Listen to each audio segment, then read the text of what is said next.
नमस्कार। आज फिर मैं लेकर के आया हूँ 50 MCQ questions RRB PGT TGT professional ability के लिए, जो आपका 50 मार्क्स का क्वेश्चन आएगा इसमें, यानी कि 50 मार्क्स का पूरा सिलेबस वो कवर कर रहा है। तो मान के चलिए पूरे कंप्लीट सिलेबस का 50% आपका इसी से क्वेश्चन आने वाला है। तो जो लेक्चर्स थे वो सारे लेक्चर्स ख़त्म हो चुके हैं, और जो हमारे फ्रेंड्स और जो छात्र जो अभी नए जुड़ रहे हैं उनके लिए कि सारा लेक्चर्स आपका अवेलेबल है। आप जो पुराने वीडियोस हैं उसको आप देख सकते हैं आप। और हम लोग आज बात कर रहे हैं 50 MCQ, जो कि पूरे प्रोफेशनल एबिलिटीज़ से हम लोग बनाए हैं इसको। और इसमें मैंने कोशिश किया है कि इसका एक्सप्लेनेशन भी मैं आपको दे सकूं, और हिंदी इंग्लिश दोनों में किया है, जैसे कि हमारे जो भी एस्पायरेंट हैं जो तैयारी कर रहे हैं ना, जो इंग्लिश वाले हैं वो भी इसको अच्छी तरह से कर सकें और हिंदी वाले भी कर सकें। तो कभी कभी क्या होता है ना कि हिंदी में कुछ वर्ड ऐसा भी होता है जो बहुत ही जटिल होता है समझने के लिए, तो मैंने यहाँ पर इंग्लिश हिंदी दोनों दे दिया है, जिससे कि आपको क्वेश्चन को समझने में आसानी हो जाए। चलिए, पहला क्वेश्चन क्या है, what is the primary focus of educational psychology. ठीक है, शैक्षिक मनोविज्ञान का मुख्य उद्देश्य क्या होता है। Classroom management, curriculum development, understanding learners behaviour, school administration. तो इसका जो सही आंसर है वो है अंडरस्टैंडिंग लर्नर्स बिहेवियर। ठीक है, अब यहाँ पर अंडरस्टैंडिंग लर्नर्स बिहेवियर जो है ना, वो मतलब कि इसमें हम लोग इसको इस तरह से समझते हैं कि educational psychology mainly studies how students learn and behave in educational setting. तो जो शैक्षिक मनोविज्ञान जो मुख्य रूप से यह अध्ययन करता है कि छात्र शैक्षिक परिवेश में कैसे सीखता है और कैसे व्यवहार करता है दूसरे पीयर्स के साथ में, यानी पीयर ग्रुप के साथ में। तो ये जो अंडरस्टैंडिंग है ना, कि हम लोग इस प्रकार से समझ सकते हैं कि जो लर्नर्स है, जो सीखने वाला है, शिक्षार्थी है, उसका बिहेव क्लास में कैसा है और वो उस परिवेश में सीखने की प्रक्रिया को कैसे संपन्न करता है। ठीक है, तो इसका जो सही आंसर हो गया वो हो गया अंडरस्टैंडिंग लर्नर्स बिहेवियर। अब दूसरा जो क्वेश्चन आता है ना, वो है कि educational psychology is a branch of, किस ब्रांच से ये आता है। शैक्षिक मनोविज्ञान जो है ना वो किसकी एक शाखा है, किस ब्रांच की एक शाखा है। Sociology, anthropology, psychology and philosophy. तो शैक्षिक मनोविज्ञान जो है वो मनोविज्ञान की एक शाखा है। ठीक है, अब इसमें हम लोग देखते हैं कि शैक्षिक मनोविज्ञान सामान्य मनोविज्ञान की एक विशिष्ट शाखा है जो सीखने और पढ़ाने पर केंद्रित होती है। चलिए, तीसरा क्वेश्चन यहाँ पर देख रहे हैं हम लोग। अगला जो है, educational psychology helps teachers to, शैक्षिक मनोविज्ञान शिक्षकों को किस में सहायता करता है। तो improve their salaries, understand student need, decorate classroom और सुपरवाइज एग्ज़ाम। तो इसका जो सही आंसर है ना वो है understand students need.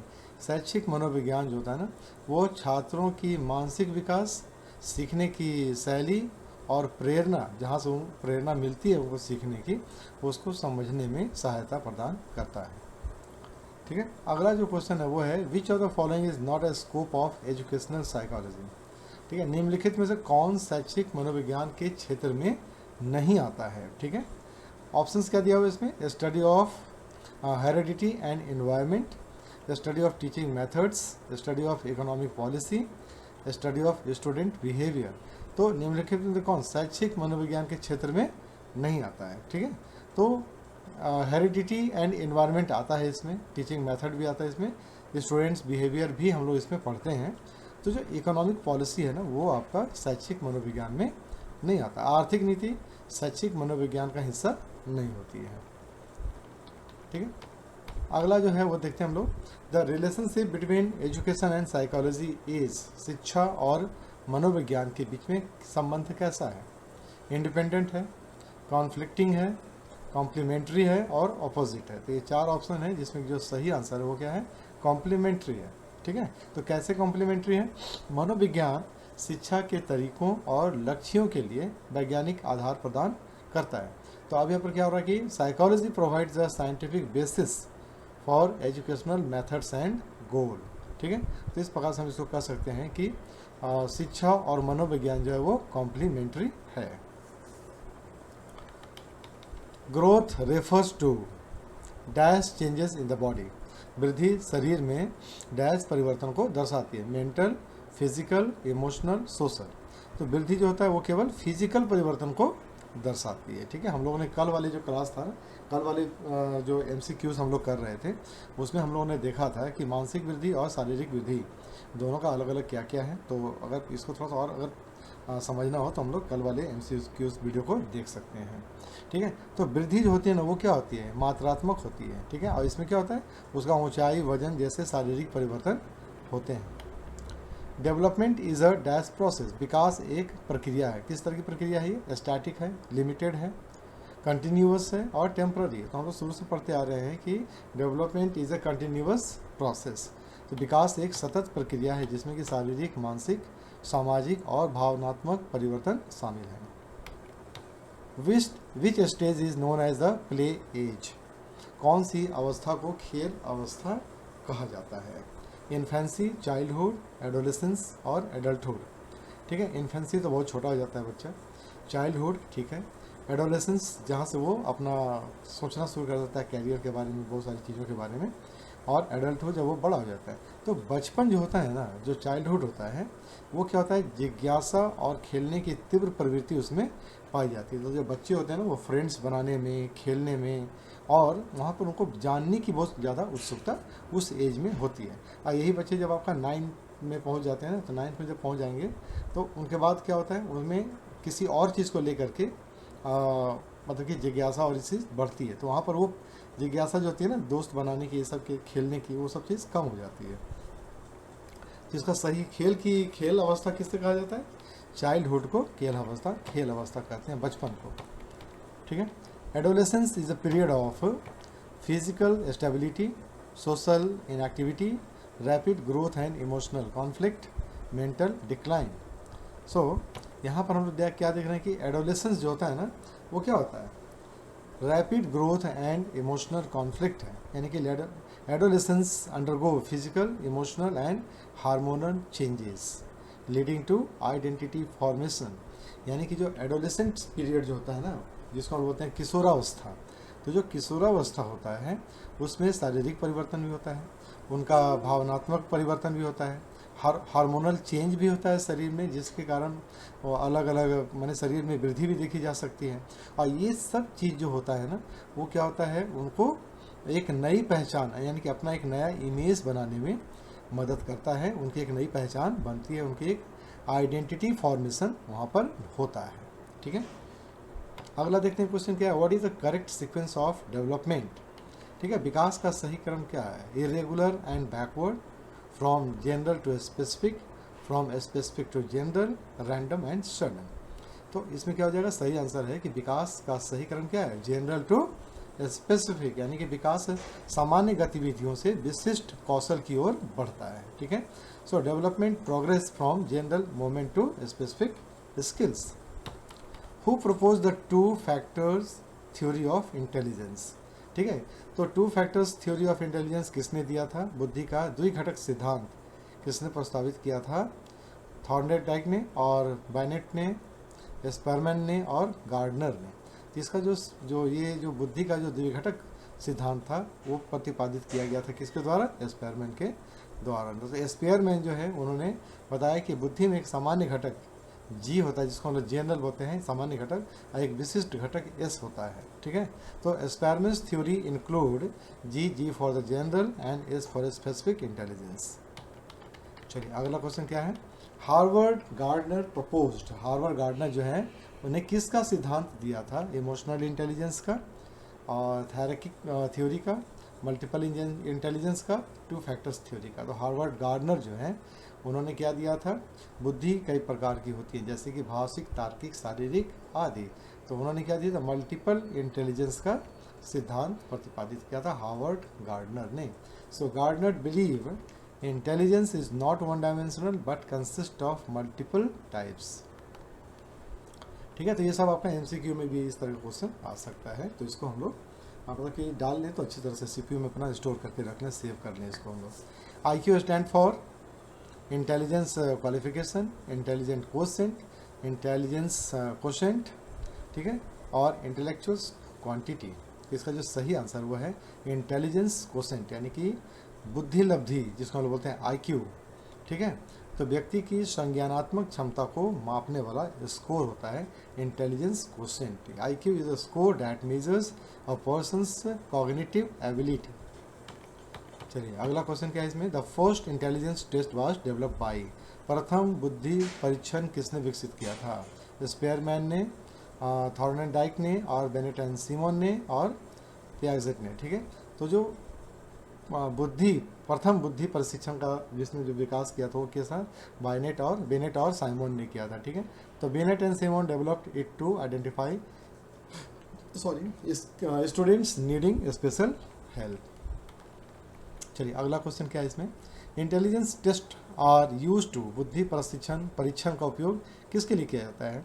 Teach students, diagnose learning problems, discipline children, measure physical growth. ठीक है, तो intelligence test help to dictate learning disability और गिफ्टेडनेस। ये बुद्धि परीक्षण से सीखने में अक्षम या प्रतिभाशाली बच्चों की पहचान होती है। ठीक है, इसमें बहुत ज़्यादा डिटेल में जाने का है ही नहीं, उसमें कुछ भी, बहुत ही सिंपल सा आंसर है। Learning is a process of, अधिगम एक प्रक्रिया है, क्या है? Temporary change, sudden action, permanent behaviour change through experience और इनबॉर्न एबिलिटी। तो जो अधिगम जो है ना वो क्या होता है? अधिगम अनुभव के माध्यम से व्यवहार में अपेक्षाकृत अस्थायी परिवर्तन की प्रक्रिया को कहते हैं। तो सही आंसर हमारा क्या हो जाएगा? Permanent behaviour change through experience. So learning involves a relatively permanent change in behavior due to experience. Who is known as the father of modern learning theory? आधुनिक अधिगम सिद्धांत के जनक कौन माने जाते हैं? किन को माना जाता है आधुनिक अधिगम सिद्धांत का जनक? स्किनर और पैगेट्स, ब्रूनर्स और व्योटिट्स्की। तो यहाँ पर हम लोग का जो आंसर आ रहा है ना वो आंसर आ रहा है हम लोग के पास, Skinner developed operant conditioning theory and emphasized reinforcement. ठीक है, तो BF स्किनर ने प्रचलन अनुबोध सिद्धांत दिया और उसके पुनर्बल पर भी बल दिया। Classical conditioning was discovered by, शास्त्रीय अनुबोधन की खोज किसने की थी? स्किनर ने और पावलो ने, वाटसन और ब्रूनर। तो पावलोव जो है conditions dog to salivate at the sound of a bell. ठीक है, कल भी हम लोगों ने इस पर बात किया था कि पावलो का जो एक उन्होंने जो कुत्ते पर जो एक्सपेरिमेंट किया था कि जिस प्रकार से हम लोग कुत्ते को एक साउंड को लेकर के हम उसको उत्तेजित करते हैं, यानी कि साउंड को लेकर के इतना एक्सपीरियंस कर देते हैं कि जब भी साउंड बजता है, घंटी बजती है, वो उत्तेजित हो जाता है और उसकी लार टपकने लग जाती है कि अब उसे खाना मिलेगा। तो इस तरह का जो था उनका एक्सपेरिमेंट, उसके बारे में हम लोगों ने कल अपने वीडियो में डिस्कस किया था। तो पावलोव जो है उन्होंने शास्त्रीय अनुबोधन की खोज की थी, जिसको हम लोग बोलते हैं classical conditioning. Which theory emphasise learning by observation? कौन सा सिद्धांत पर्यवेक्षण द्वारा अधिगम पर बल देता है? ठीक है, ऑब्जर्वेशन यानी कि पर्यवेक्षण के द्वारा। तो operant conditioning, classical conditioning, social learning theory and trial and error. तो इसका जो आंसर है वह क्या है? Social learning theory. So Bandura का जो सामाजिक अधिगम सिद्धांत जो था ना वो क्या कहता था कि अनुकरण और पर्यवेक्षण के माध्यम से सीखने पर बल दिया गया उसमें। ठीक है, तो Bandura social learning theory highlights modelling and observational learning.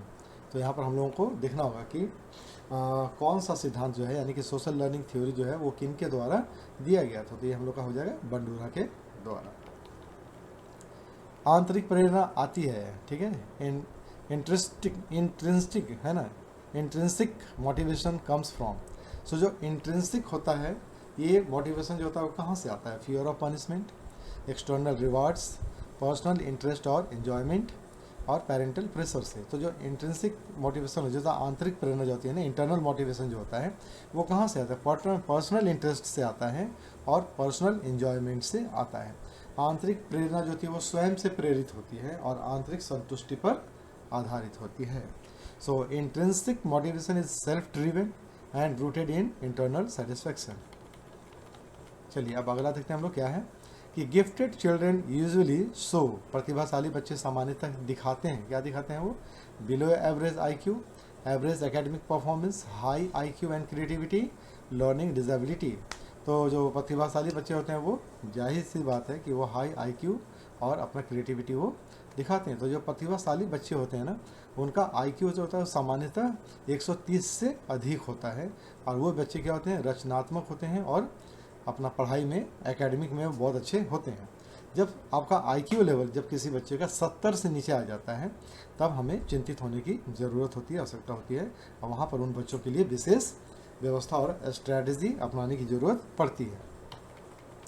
A child with a learning disability, सीखने में अक्षम बच्चा, lacks intelligence, cannot learn at all, has difficulty in reading, writing और maths despite normal intelligence, always has behaviour problems. तो जो सीखने में जो अक्षम बच्चा होता है ना, उसका प्रॉब्लम कहाँ होता है, has difficulty in reading, writing और मैथ्स डिस्पाइट नॉर्मल इंटेलिजेंस। ठीक है, तो ऐसे बच्चों को सामान्य या उच्च बुद्धि लब्धि के बावजूद पढ़ने, लिखने या फिर गणित बनाने में कठिनाई होती है। ठीक है,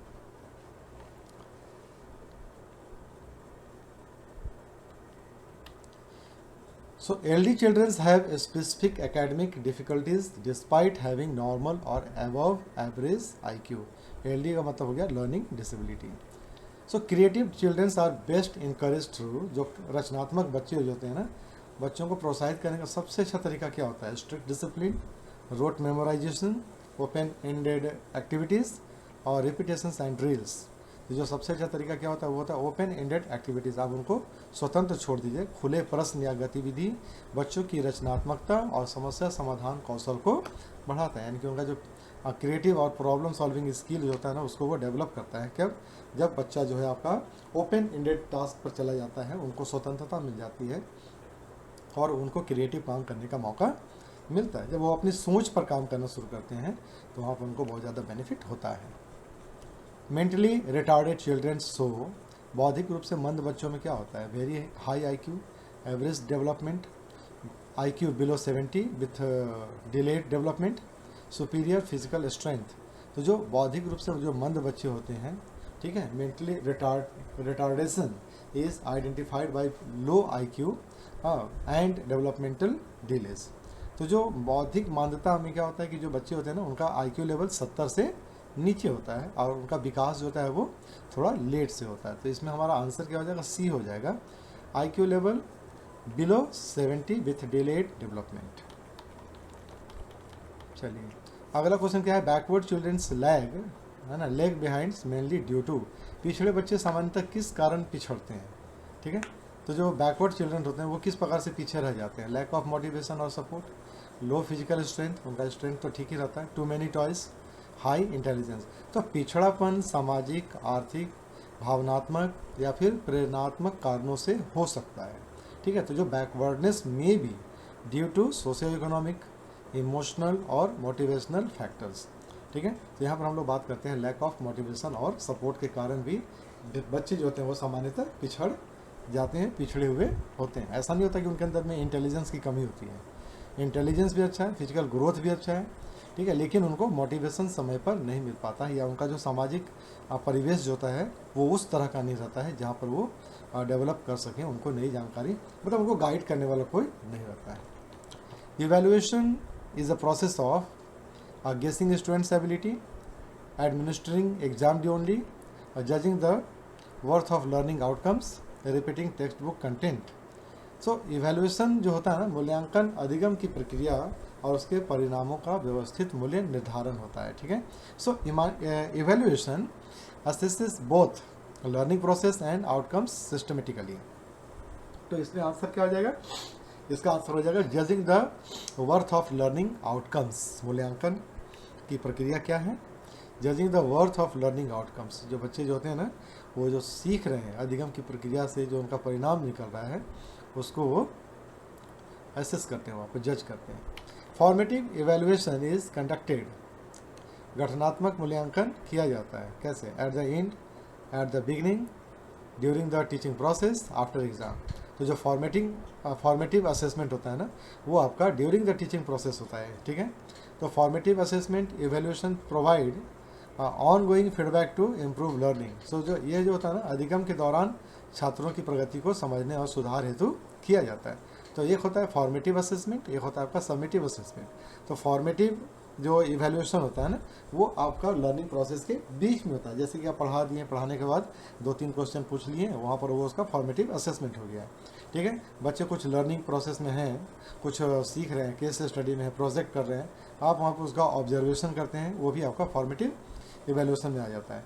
लेकिन जब एंड जो होता है ना, at the end of the learning process, जब फाइनल एग्जाम के समय में आता है और जब वो final pen and paper test देते हैं, तो वो कहलाता है समेटिव असेसमेंट या फिर समेटिव इवैल्यूएशन। ठीक है, अब आते हैं हम लोग अगला क्वेश्चन में क्या है, which type of evaluation is use for grading. Grade देने के लिए कौन सा मूल्यांकन किया जाता है, जिसको हम बोलते हैं diagnostic, formative, summative and informal. तो ग्रेड देने के लिए हम लोग यूज़ करते हैं समेटिव, यानी कि जो लास्ट में जो एग्ज़ाम होता है ना, समापन मूल्यांकन पाठ्यक्रम के अंत में ग्रेड देने के लिए किया जाता है। ठीक है, चलिए अगला क्वेश्चन आते हैं हम लोग, डायग्नोस्टिक एवैल्यूएशन हेल्प्स इन। नैदानिक मूल्यांकन किस में सहायक होता है, promotion of student, identifying learning difficulties, ranking students, final grading. It identifies the area where learners face difficulties. तो नैदानिक मूल्यांकन जो होता है ना, यह उन क्षेत्रों की पहचान करता है जहाँ छात्रों को कठिनाई होती है। ठीक है, सो आइडेंटिफाइंग लर्निंग डिफिकल्टीज, यानी उनको जो सीखने का जो उनका जो प्रोसेस है ना, उसमें उनको क्या क्या प्रॉब्लम्स हो रहा है, ये डायग्नोस्ट जो होता है ना, वो डायग्नोस्टिक इवैल्यूएशन होता है। यानी कि हम उनका जो असेसमेंट कर रहे हैं, तो उसमें क्या हो रहा है, उनका हम डायग्नोस्टिक भी कर रहे हैं कि बच्चा जो है वो सीख क्यों नहीं पा रहा है। ठीक है, तो और उसका वहाँ पर हम लोग निदान भी करते हैं। कंटिन्यूअस एंड कॉम्प्रिहेंसिव इवैल्यूएशन, जिसको हम बोलते हैं CCE, इंक्लूड्स सतत और व्यापक मूल्यांकन जो है ना, वो शामिल है। क्या शामिल है उसमें, only academic test, only non academic test, academic and co scholastic evaluation, annual exam only. तो जो CCE होता है ना हमारा, सतत और व्यापक मूल्यांकन जो होता है, उसमें एकेडमिक एंड को स्कॉलस्टिक, यानी कि scholastic and co scholastic evaluation शामिल होता है। ठीक है, तो CCE नियमित रूप से शैक्षिक और सह शैक्षिक दोनों क्षेत्रों का मूल्यांकन करता है। अच्छा, अगला आ जाता है इसमें, पियाजे के अनुसार ठोस संक्रिय अवस्था किस आयु के बीच होती है। अकॉर्डिंग टू पियाजे, the stage of concrete operations occur between 0 to 2 years, 2 to 7 years, 7 to 11 years और 11 to 16 years। इसका जो सही आंसर वो क्या हो जाएगा कि इस अवस्था में बच्चे ठोस वस्तुओं पर तार्किक सोच विकसित करना शुरू करते हैं। So children start logical thinking in real life situations during this stage. और ये स्टेज क्या होता है, 7 से 11 साल का उम्र होता है। यानी कि 7 से 11 साल के, यानी कि वर्ष के जो आयु वर्ष के जो बच्चे होते हैं ना, वो उनका जो होता है वो क्या होता है, ठोस संक्रिया अवस्था कहलाता है, जिसमें कि वो अपने लॉजिकल जो अपना उनका होता है ना थिंकिंग, उसके आधार पर वो हर चीज़ को, सिचुएशन को समझने की कोशिश करते हैं। The zone of proximal development is a concept bye, ठीक है, ZPD, zone of proximal development का जो कॉन्सेप्ट था वो किसके द्वारा दिया गया था, यानी कि निकट विकास क्षेत्र की अवधारणा किसकी थी, स्किनर, ब्रूनर और व्योस्की और पियाजे। तो इसमें सही आंसर क्या हो जाएगा, बायोस्की है ना, बायोगोत्स्की के अनुसार जो है, छात्र उस क्षेत्र में सबसे अच्छा सीखते हैं जहां उन्हें सक्षम व्यक्ति से सहायता मिलती है। ठीक है, अगला देखते हैं हम इसमें, the term readiness to learn is associated with, सीखने की तत्परता शब्द किससे जुड़ा हुआ है, मोटिवेशन से, लर्निंग से और मैच्योरेशन से और इवैल्यूएशन से। तो जो सीखने की तत्परता जो है ना, वो क्या होता है, कुछ कार्यों को प्रभावी ढंग से सीखने के लिए बच्चों का मैच्योर होना, परिपक्व होना आवश्यक होता है। A child must reach a certain level of maturity before effectively learning certain task. ठीक है, तो इसमें क्या हो जाएगा, maturation, which is not a factor affecting growth and development. निम्नलिखित में कौन सा ऐसा है जो विकास को प्रभावित नहीं करता है। ठीक है, heredity, environment, nutrition, examination system. तो इसमें क्या हो जाएगा, एग्जामिनेशन सिस्टम जो होता है ना, वो विकास को प्रभावित नहीं करता। परीक्षा जो होती है वो बाहरी होती है। ठीक है, परीक्षा प्रणाली बाहरी होती है और वो सीधे विकास को प्रभावित नहीं करती है। ठीक है, emotional development is most prominent during, भावनात्मक विकास किस अवस्था में सबसे अधिक होता है, infancy, adolescence, childhood, old age. इसका सही आंसर क्या हो जाएगा कि किशोरों में भावनात्मक उतार चढ़ाव और पहचान की खोज कब होता है, जब वो एडोलेसेंट होता है, यानी कि किशोरावस्था में आपका जो होता है उस वक्त उसमें इन सब चीज़ों पर बहुत ज़्यादा प्रभाव पड़ता है। ईगो वगैरह जो होता है ना, बच्चों में डांट देते हैं तो ईगो आ जाता है, दिल पर लग जाता है। ये सारा प्रॉब्लम जो है ना उनको इसी एज में मिलता है वो, ठीक है। इस एज में उनका अलग तरह का वो रहता है, क्या बोलते हैं, इमोशन रहता है, which is not a characteristic of a gifted child. निम्न में से कौन सा गुण प्रतिभाशाली बालक का नहीं होता है? High curiosity, advance vocabulary, below average memory, quick learning. तो प्रतिभाशाली बच्चों की स्मरण शक्ति और सीखने की क्षमता सामान्यतः उच्च होती है, यानी कि बिलो एवरेज मेमोरी। तो इसमें प्रतिभाशाली बालक का नहीं होता है ये, ठीक है, बाकी सब कुछ उसका रहता है, ठीक है। अधिगम में प्रेरणा आवश्यक है क्योंकि, ठीक है, motivation is necessary in learning because it distracts students, decreases curiosity, increases attention and effort, reduce performance. इसका जो सही आंसर हो जाएगा वो क्या हो जाएगा? Increases attention and effort. क्यों होगा ऐसा? Motivations energise and direct behaviour towards learning goals.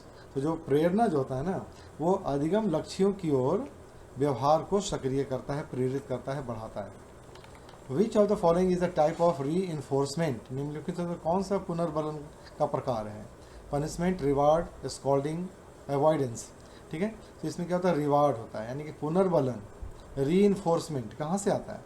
Reward से आता है। तो पुरस्कार क्या होता है? एक सकारात्मक पुनर्बलन है जो कि व्यवहार की पुनरावृत्ति को प्रोत्साहित करता है, ठीक है। So reward is a positive reinforcement that encourages behaviour repetition. चलिए अगला देखते हैं इसमें हम लोग कि which child needs special education the most. विशेष शिक्षा की सबसे अधिक आवश्यकता किसे होती है? एवरेज चिल्ड्रन को, गिफ्टेड चिल्ड्रन को, लर्निंग डिसेबल्ड चिल्ड्रन को, या फिर फिजिकली एक्टिव चिल्ड्रन को? तो विशेष शिक्षा की आवश्यकता लर्निंग डिसेबल्ड चिल्ड्रन को होती है, जिसे हम लोग आज के समय में बोलते हैं दिव्यांग। सो सीखने में अक्षम बच्चों को अनुकूलित शिक्षण विधियाँ और समर्थन चाहिए होता है। कंटिन्यूअस इवैल्यूएशन हेल्प्स टू, सतत मूल्यांकन से सहायता मिलती है। किस में मिलती है? Reduce exam pressure, increase stress, limit learning, promote rote learning. तो इससे सतत मूल्यांकन से क्या होता है? रिड्यूस एग्जाम का प्रेशर कम हो जाता है कि अगर आप बच्चों का लगातार उनका आप करते रहें, उनको प्रेशर आप नहीं देंगे, ठीक है, और उनका जो बार बार प्रतिक्रिया दे करके परीक्षा पर से उनका जो निर्भरता होता है ना, उनको अगर आप कम कर देंगे तो क्या होता है?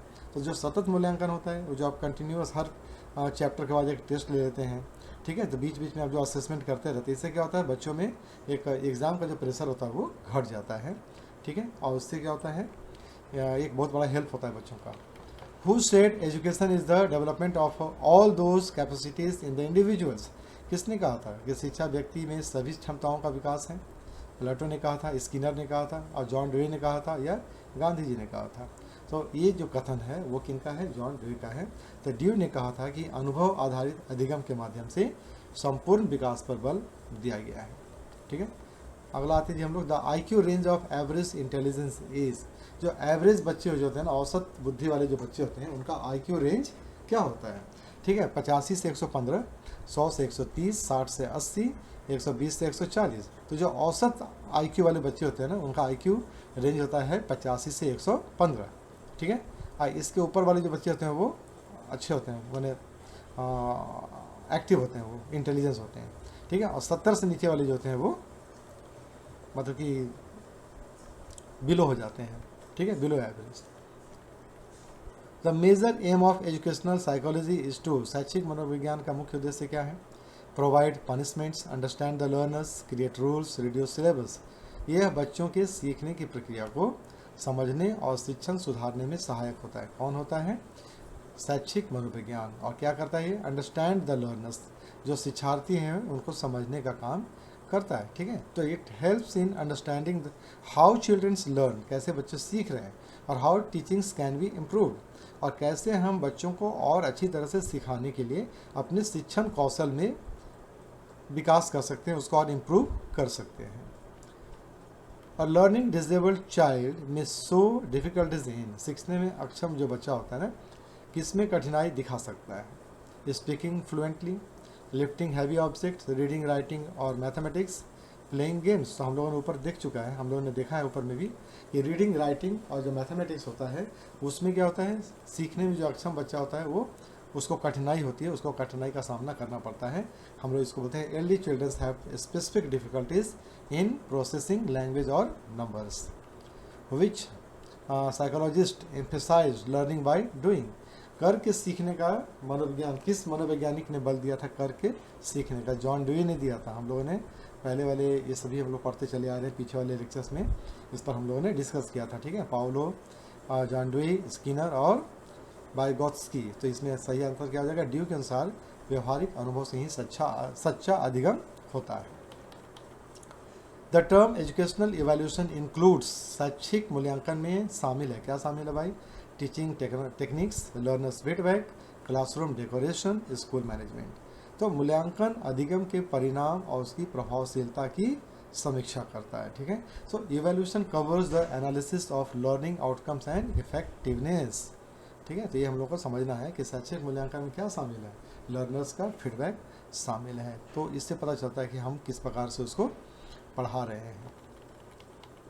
A child who is highly intelligent but performs poorly in school may be lazy, emotionally disturbed, physically weak और overconfident। एक अत्यधिक बुद्धिमान बच्चा यदि स्कूल में खराब प्रदर्शन करता है तो वो क्या हो सकता है? वो हो सकता है इमोशनली डिस्टर्ब, है ना। ओवर कॉन्फिडेंस इसको हम लोग नहीं बोलेंगे, भावनात्मक या फिर पारिवारिक कारणों से उसके प्रदर्शन पर असर पड़ता है, उसके प्रदर्शन प्रभावित होता है।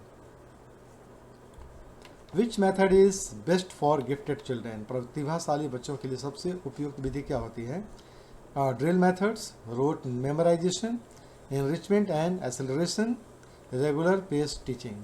सो ऐसे बच्चे जो प्रतिभाशाली बच्चे होते हैं ना, को उनको उन्नत और तेज पाठ्यक्रम की आवश्यकता होती है। यानी कि आप उनको क्या करेंगे? जो gifted learners need advance in rich and fast track curriculums. Okay, चलिए अगला जो क्वेश्चन है वो हमारा है, समावेशी शिक्षा में शिक्षक की मुख्य भूमिका क्या होती है? The main role of a teachers in inclusive education क्या आता है? Punishing weak students, encouraging competition, providing equal opportunity to all, ignoring special needs. समावेशी शिक्षा, इक्वल अपॉर्चुनिटी टू ऑल, सीधा सा चीज़ है ये कि समावेशी कक्षा में शिक्षक सभी प्रकार के छात्रों को उनकी आवश्यकताओं को ध्यान में रखते हुए समान अवसर प्रदान करते हैं, ठीक है। Which of the following is not a characteristics of learning? निम्न में से कौन अधिगम की विशेषता नहीं है? It is a lifelong process, it brings temporary change, it is goal directed, it is influenced by motivation.